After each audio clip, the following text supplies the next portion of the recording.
blade carving weakness from your identity. You don't grow despite pain. You grow because of it. The world doesn't reward the comfortable. It rewards the capable. And capability is born in crucibles, not cushions. When everything collapses, when no one saves you, when the world burns around you, that's when your true self emerges. Cold, focused, unbreakable. So stop asking why life hurts. Start asking what your pain is trying to teach you. Because suffering isn't punishment, it's. You think greatness comes from comfort. You think peace makes men powerful. No. Comfort kills ambition. Peace sedates the predator inside you. Suffering. That's where the gods are forged. The men you admire, the names you whisper with awe. Every one of them was baptized in agony. They didn't escape pain. They used it. They didn't beg for mercy. They became merciless. Suffering strips you bare. It kills the illusion. It rips the softness from your soul until only iron remains. Every hardship you endure promises happiness, but breeds weakness. Every man who chooses comfort chooses decay because when the struggle disappears, so does your strength. Discipline atrophies. Hunger dies. And without hunger, greatness rots before it's even born. You must become the kind of creature that thrives under pressure, that hungers for the edge, that sees pain as proof of life. Comfort is the enemy of growth, the assassin of purpose. The great ones, they live in discomfort by choice. They place themselves in pain before the world. Initiation, the price of power, the mark of the exceptional. Now tell me, are you willing to bleed for your throne? Comment below. Pain sharpens my power. Number 1. Weak minds seek comfort. Comfort is the silent executioner of potential. Weak minds chase it like addicts, trading their edge for ease, their destiny for dopamine. But you, if you truly seek power, you must learn to despise comfort. You must see it for what it is, a velvet coffin lined with mediocrity. The modern world worships pleasure, distraction, convenience. It forces it upon them because they understand the law of evolution. What doesn't adapt dies, and what doesn't suffer never transforms. When others seek warmth, you walk into the storm. When they rest, you sharpen your mind. When they hide, you hunt. Every moment you resist comfort, you declare war on weakness. Every sacrifice you make for discipline becomes a weapon. This is how you separate yourself from the fragile, from the fearful, from the easily broken. The mind that embraces discomfort becomes bulletproof. It no longer reacts. It rules. Remember this. The man addicted to ease will always kneel to the man addicted to growth. You are not here to be soothed. You are here to conquer. Choose pain. Choose challenge. Choose the fire that purifies rather than the comfort that corrupts. Because comfort will kill you quietly while pain will build you into something immortal. Comment below. Comfort is the enemy. Pain is my ally. Number 2. Kill attachment. Attachment is the leash that keeps strong men crawling. You cling to its clarity. It's the ability to see things as they are, not as you wish them to be. When you master detachment, emotions become tools, not tyrants. You act with precision, not impulse. You stop chasing approval and the world starts chasing you. The Stoics called it apatheia, the calm within chaos. Machiavelli called it calculation. Modern men call it indifference. But all point to the same power, unshakable control. To kill attachment, you must confront the fear of emptiness. You must destroy people, outcomes, possessions, and illusions, mistaking them for meaning. But everything you hold too tightly will eventually control you. The Machiavellian mind understands this truth. Power demands detachment. You must learn to walk away from anything, anyone, without hesitation. Because the man who cannot let go is already enslaved. The world preys on attachment. It knows your weakness lies in what you fear to lose. Love, status, comfort, validation, all weapons the world uses to bend you. Detachment is not coldness. The illusion that you need anything beyond yourself. Freedom doesn't come from having more. It comes from needing less. So release your grip. Walk through life untethered, untouchable, unstoppable. Let people go. Let outcomes dissolve. Let the noise fade. When nothing owns you, everything serves you. That's the paradox of control. When you no longer cling, the world bends. When you no longer beg, respect follows. Detachment is the death of desperation, and desperation is the scent of prey. Kill it. Replace attachment with dominance, emotion with intention, chaos with command. The fewer things that can break you, the closer you are to being unbreakable. Remember, love. Rejected, collapse when unseen. But you must become a fortress of composure. Cold, silent, calculated. The world is built to manipulate you through emotion, fear, anger, desire. Each one a chain waiting to bind you. When you react, you reveal yourself. When you reveal yourself, you are predictable. And what is predictable can be controlled. The art of control begins with mastering silence. Never rush to speak. Never rush to defend. Let your pauses breed discomfort. Let people drown in there. Without dependence. Act without fear. Move without apology. That is freedom. That is power. Comment below. Nothing owns me. I am my own master. Number 3. The art of control. Power begins where reaction ends. The weak are slaves to emotion, to impulse, to the chaos of their own minds. They explode when provoked, retreat when. Own need for reaction. The Machiavellian understands that power is not about domination. It's about leverage. And leverage comes from restraint. When you no longer seek to win every argument, you start winning every interaction. Because the man who controls his emotions controls the tempo, the tone, the tension. Control is not repression. It's redirection. You don't kill emotion. You harness it, shape it, weaponize it. Anger becomes fuel. Pain becomes focus. Desire becomes discipline.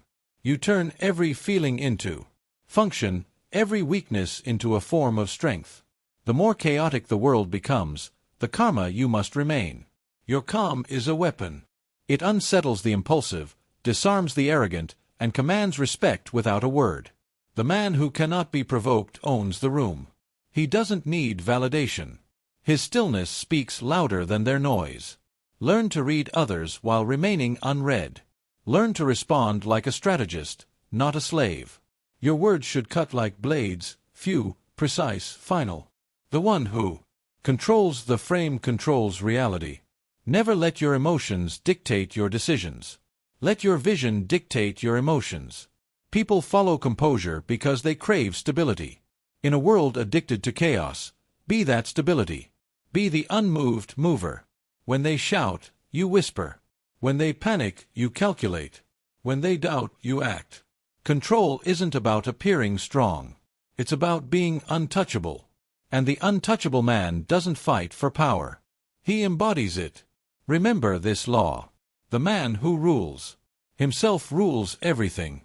Comment below. I rule my emotions. They obey me. Number 4. The power of silence. Silence is the language of dominance. The weak drown themselves in noise, pleading to be heard, desperate to be seen, mistaking attention for authority. But true power doesn't beg to be noticed. It commands it through presence alone. Silence unsettles the insecure because it cannot be read, cannot be predicted, cannot be controlled. When you master silence, you become the mirror that reflects others' chaos back. Fantasies. That's how silence manipulates. It forces others to reveal themselves while you remain an enigma. It's not about being passive. It's about being patient, surgical, predatory. A quiet man sees everything. He studies tone, posture, hesitation. He learns how people move when they think no one's watching. And then when the time comes, he acts with terrifying precision. Your silence should be heavy, felt before it's understood. It should make others overexplain, overstep, overcommit. To them, their discomfort exposes their weakness. And in that moment, you own them. Every word you speak should feel earned, deliberate, precise, like a blade drawn only when necessary. The Machiavellian mind knows that the loudest man in the room is often the most powerless because noise is compensation for lack of control. Restraint, on the other hand, breeds mystique, and mystique breeds influence. The less they know of your thoughts, your plans, your emotions, the more they fill the void with their own fears and negotiations. In conflict, in life, whoever breaks silence first loses, because silence is control. It is dominance disguised as stillness. The world equates noise with confidence. But the real alphas are composed, unhurried, unreadable. They win not because they shout louder, but because they listen deeper. Cultivate the silence that intimidates. Speak rarely, act decisively, and never explain yourself. The man who explains himself is seeking permission. The man who stays silent already has it. Remember this: your words should strike like lightning, not drizzle like rain.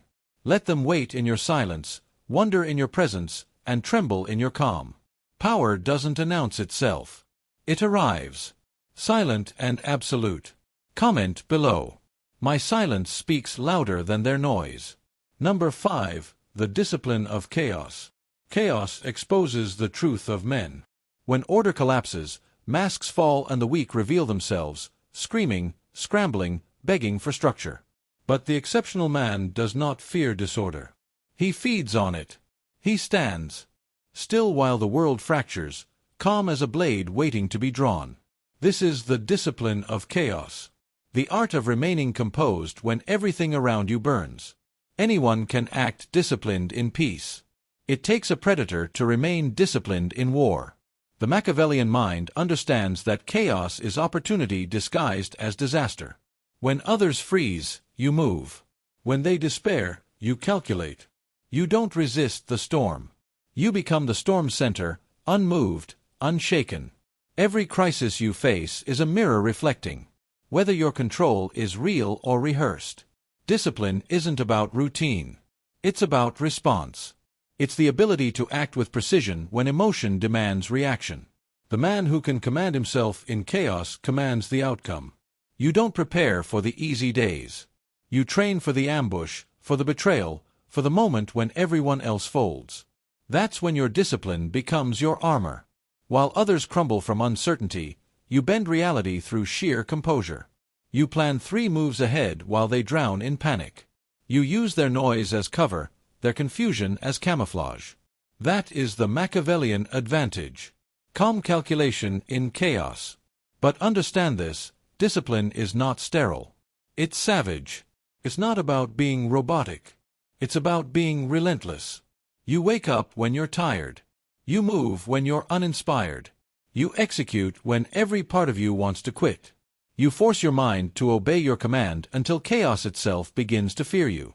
Because the man who thrives in disorder becomes untouchable in order. The world cannot break what it cannot shake. Every setback becomes a strategy. Every failure a study. Every loss a lesson. The disciplined man turns turbulence into trajectory. You must learn to make chaos your ally, to remain rational when others drown in emotion, strategic when others lose their reason, and silent when others self-destruct. In the battlefield of life, chaos is constant, but discipline is dominance. And dominance belongs to the one who never breaks composure. Comment below. I master chaos.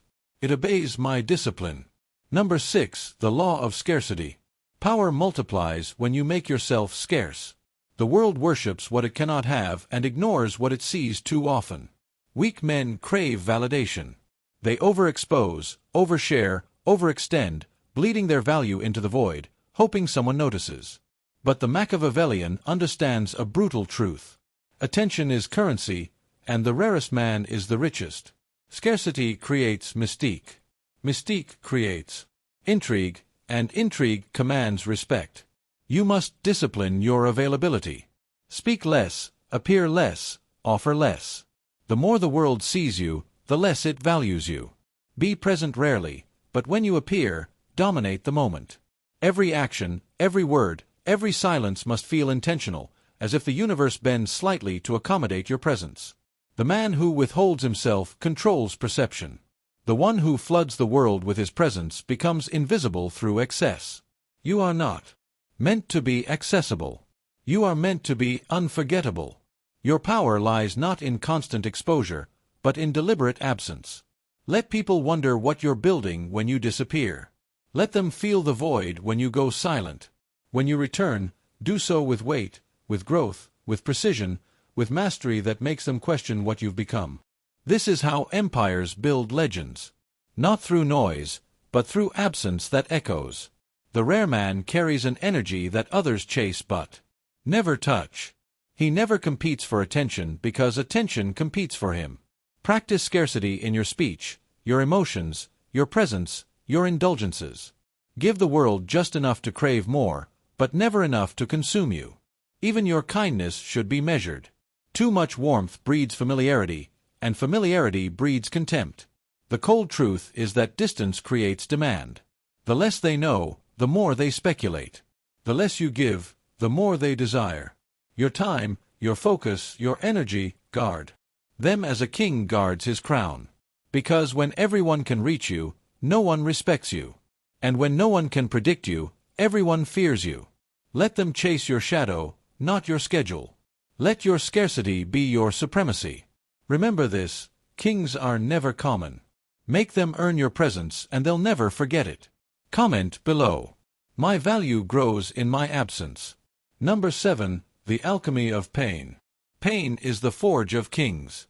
Every great man you've ever studied, feared, or envied was baptized in it. Betrayal, loss, humiliation, solitude. Pain is the universe's test to determine who deserves power and who collapses under the illusion of comfort. Weak men flee from pain. They medicate it, complain about it, drown in distraction to forget it. But the exceptional man, he studies his pain like scripture. He dissects it, absorbs it, weaponizes it. Because he understands that suffering is not an obstacle. It's the raw material of transformation. Pain is energy, and energy can be refined. Every scar you carry can either be an anchor or a blade. It's your choice. The Machiavellian mind knows that agony sharpens awareness, that heartbreak cleanses illusions, that loss births dominance. The world wants you to believe that happiness is the goal. That's a lie meant to domesticate you. Comfort makes you complacent. Pleasure makes you predictable. But pain makes you powerful. It forces you inward into the darkness where your limits live. And when you stare into that abyss long enough, you realize something terrifying. You are not fragile. You are feral. Pain burns the weakness out of you. It teaches you control through chaos, patience through pressure, focus through fire. Every time you endure what others avoid, you evolve beyond them. You gain access to a version of yourself most men will never meet. And that's where true confidence is born. Not from praise, not from status, but from surviving what should have destroyed you. When pain hits, don't ask, "Why me?" Ask, "What is this trying to build within me?" Every betrayal teaches discernment. Every loss teaches detachment. Every failure teaches calculation. Pain refines the soul like fire refines steel. It strips you of illusion until only essence remains pure, hardened, immovable. You become untouchable because you've already touched hell. You stop fearing pain because it becomes familiar, even sacred. You don't chase pleasure anymore. You chase purpose, and pain is the price of purpose. Remember this, no one respects a man who's never bled. No one follows a man who's never been broken. Your suffering is your initiation into power. Embrace it. Don't numb it. Don't flee from it. Own it. Let it harden your mind. Sharpen your vision. Deepen your presence. Turn pain into precision. Despair into discipline. Struggle into strategy. That is the alchemy of pain. The art of transforming misery into mastery. The more you endure, the less you fear. The less you fear, the more you control. And when you control pain, nothing else can control you. Comment below. Pain is my transformation. I rise from my suffering. Number 8. The shadow of power. Every man who seeks greatness must confront his shadow, the dark, ruthless part of himself buried beneath civility and restraint. Society tells you to suppress it, to be gentle, agreeable, moral, harmless. They want lions delawed, kings domesticated, warriors turned into servants. But the Machiavellian man understands your shadow is not your enemy. It is your hidden arsenal. It is the source of your intensity, your authority, your ability to command respect without demanding it. To deny your shadow is to deny your power. Every trait you repress becomes a weapon waiting to be turned against you. The weak pretend they are pure. The strong integrate their darkness. You must learn to walk with your demons, not run from them. Because the man who fears his own darkness can never master it. And the man who never masters it will always be ruled by it. Your shadow holds everything society told you to hide. Your aggression, your ambition, your desire for dominance, your hunger for control. But when you bring that energy into awareness, you no longer act impulsively. You act intentionally. The difference between a tyrant and a strategist is self-awareness. The tyrant is consumed by the shadow. The strategist commands it. To wield power without conscience is chaos. To wield conscience without power is impotence. The elite learn to merge the two. To be ruthless with purpose. You must learn to smile while calculating, to empathize while analyzing, to appear calm while dissecting the field like a surgeon. This is not hypocrisy. It's evolution. Morality without strategy is weakness. Strategy without morality is destruction. True mastery lives between the two, where discipline governs instinct. When you embrace your shadow, fear loses its leverage. You no longer hide from rejection, failure, or judgment because you've already met the darkest parts of yourself and survived. The world cannot manipulate a man who has already confronted his own abyss. You become unpredictable, dangerous, magnetic. People feel your presence because it carries the weight of someone who's done the inner war. You stop trying to prove goodness.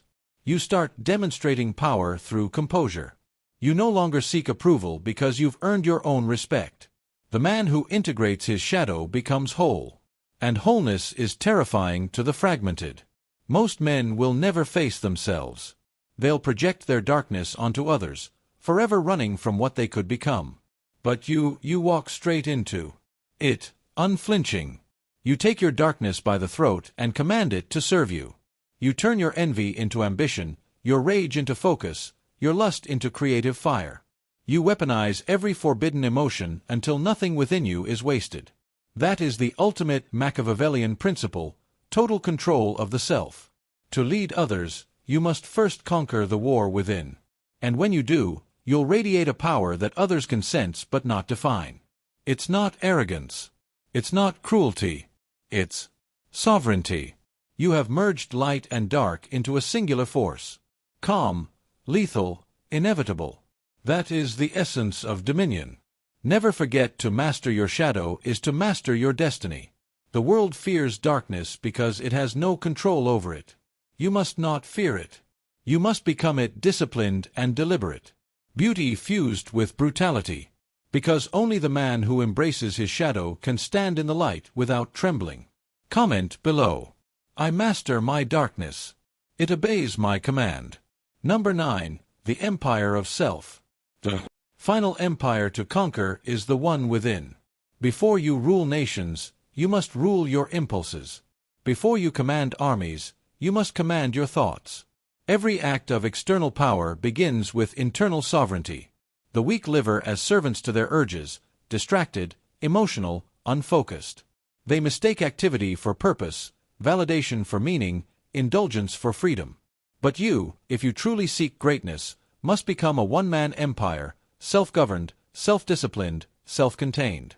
You must build a mind that obeys without resistance, a body that moves when commanded, a will that does not bend to comfort or chaos. Because mastery of self is mastery of destiny, the Machiavellian man understands that leadership is not about control of others, but about control of self in every circumstance. The crowd reacts. You calculate. The fool blames. You adapt. The coward hesitates. You advance. This is the architecture of internal power.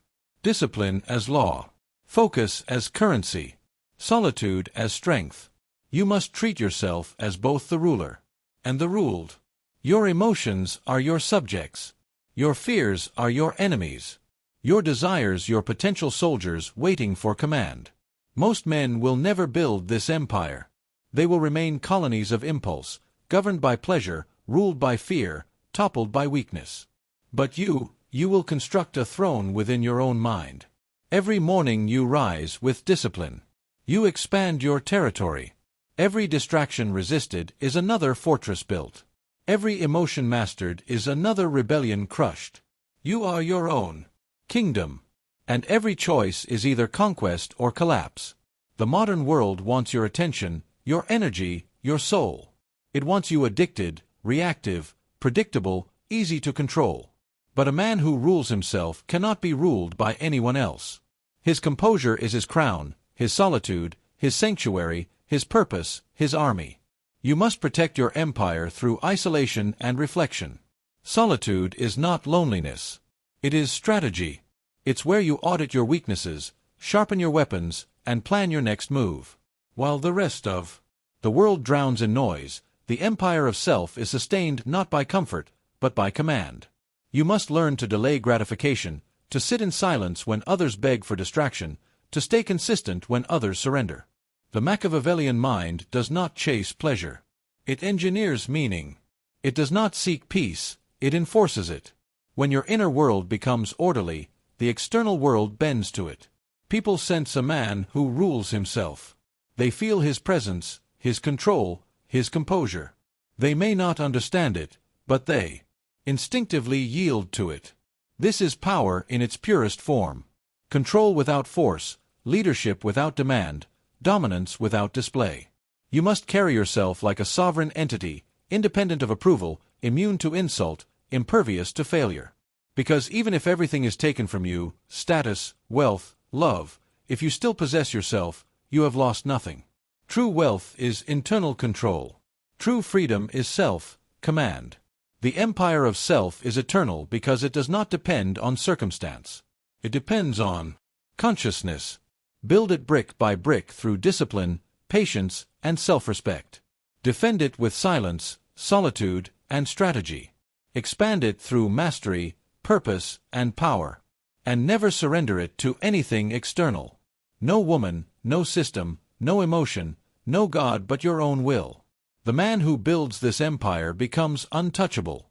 He walks through life unshaken, unhurried, unconquered. He doesn't chase power. He is power. He doesn't seek validation. He embodies certainty. He doesn't fight for control. He radiates it. You are that man or you are nothing. Every day you either fortify your empire or forfeit it. The war is constant, the battlefield internal, the reward eternal. Master yourself and you will master fate itself. That is the law. That is the legacy. Comment below. I rule myself. Therefore, I rule my world. Number 10. The ascension of the untouchable. The summit of power is not fame, wealth, or admiration. It is untouchability. The ability to walk through fire without flinching, to face betrayal without bitterness, to lose everything and remain composed. This is the final evolution, the transformation from man to force. The Machiavellian understands that true supremacy is internal. You cannot be conquered by what you have transcended. The untouchable man has burned through illusion, through comfort, through fear, through attachment. He has faced the death of ego and risen detached, deliberate, divine. He is not above emotion. He commands it. He is not beyond pain. He uses it. He does not seek control over others. He exerts absolute control over himself. And that alone bends the world to his rhythm. The untouchable man no longer reacts to the world. He creates it. Every move is intentional. Every silence strategic. Every presence heavy with purpose. People sense something primal in him. A stillness that cannot be imitated. A danger that cannot be defined. He walks with the calm of someone who has faced hell and refused to bow. This composure is not gifted. It's forged. Every heartbreak, can control you. You become ungovernable, immune to manipulation, unbound by circumstance. The Machiavellian man sees life as a chessboard and every emotion, every setback, every victory as a calculated move toward mastery. He is patient when others panic, decisive when others doubt, silent when others beg for attention. His strength is subtle but absolute. Even in defeat, he remains undefeated because his sense of power comes not from outcome but from identity. The untouchable man is self-defined. No title can elevate him. Humiliation, every failure was a lesson in emotional sovereignty. While the weak cursed the storm, he learned to navigate it. While the masses sought escape, he learned endurance. The untouchable man doesn't fight battles of ego. He fights wars of purpose. He doesn't seek revenge. He studies outcomes. His detachment is not apathy. It's dominance. When you no longer depend on approval, no insult can wound you. When you no longer crave pleasure, no temptation can sway you. When you no longer fear loss, no force, no insult can reduce him. He exists beyond validation, beyond comparison. He can walk away from anyone, anything, anytime, and never lose himself. That is true freedom. The power to remain whole when the world fragments. But understand this, to reach that level, you must die before you rise. You must let the old self burn. The version of you addicted to comfort, praise, and safety. You must embrace solitude, silence, suffering, not as punishments, but as purifiers. Through isolation you discover. Because it's loud, but because it's certain. He moves like someone who has nothing left to lose and everything left to build. That's the paradox of ascension. The more you detach from the world, the more it obeys you. You no longer chase influence. Influence chases you. You no longer beg for control. You radiate it. You no longer fight for dominance. You exist as dominance. The untouchable man walks alone, not because he is lonely, but because few can breathe at his altitude.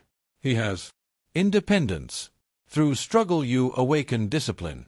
Through loss you learn leverage. Every fracture in your soul becomes architecture for resilience. You stop seeking light. You become it. You stop chasing peace. You embody it. The untouchable man does not fear judgment because he has already judged himself and prevailed. He has faced his demons and learned their language. He has turned vulnerability into vision, chaos into command. He no longer needs to prove power. He simply is power. His aura intimidates, not transcended the emotional gravity that binds the ordinary. He does not hate. He simply outgrows. He does not argue. He outlasts. He does not react. He reigns. His stillness is a storm. His restraint a threat. His silence a sermon. This is not arrogance. It's arrival. The final form of power is peace. Cold, absolute, immovable. You will know you've ascended when nothing external can disturb your internal order. When the noise of the world fades and only command remains. When you no longer chase but attract, no longer speak but are understood. No longer seek power because you are power. That is untouchability. That is ascension. That is greatness incarnate. Comment below. I am untouchable.